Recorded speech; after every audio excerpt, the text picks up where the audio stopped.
Okay, well, it's Monday and the deadline approaches. The Donald Trump bond is simply unavailable to stave off Letitia James. It's Monday, March 25th, which means the deadline for former President Donald Trump to pay more than $450 million to the state of New York or face asset seizure has arrived.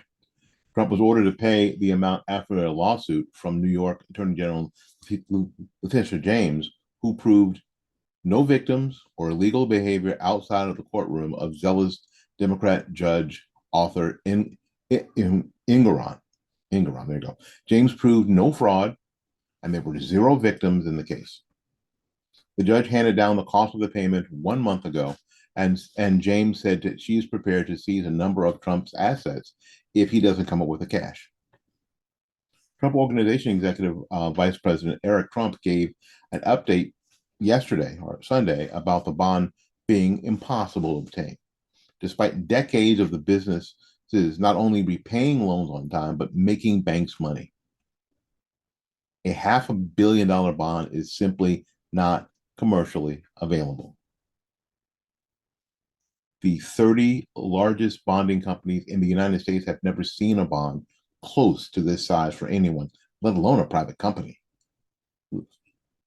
James is hell-bent on a political vendetta against my father with zero regard for the lives of thousands of hardworking New Yorkers who make their livings in our buildings. Eric Trump posted that on X. The entire world is watching this unfold.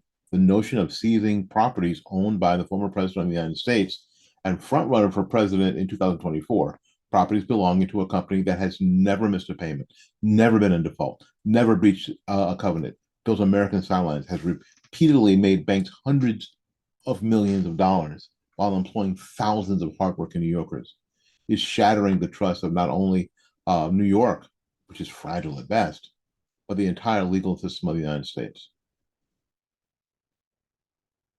Trump is being forced to pay the bond given the opportunity to appeal Engoron's ruling, a requirement many legal scholars have called unconstitutional. Last week, George Washington University law professor Jonathan Turley called the fine mob justice. This creates a perverse incentive for judges like this one who come up with this astronomical, in my view, ridiculous level of damages.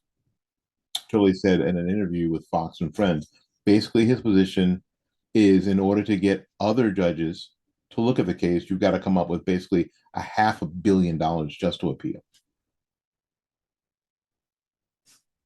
If I may.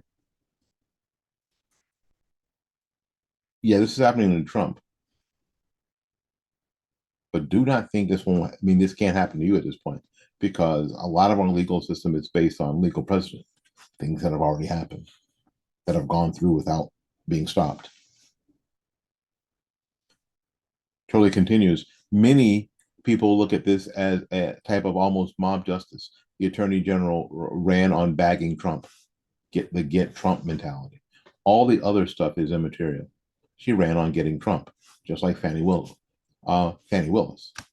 She's now pledging to seize his property just because he can't come up with this bond. At some point, the courts have got to step in and say, look, this is simply enough. You're requiring this astronomical bond just for this guy to get any other judges to look at the decision. It's outrageous.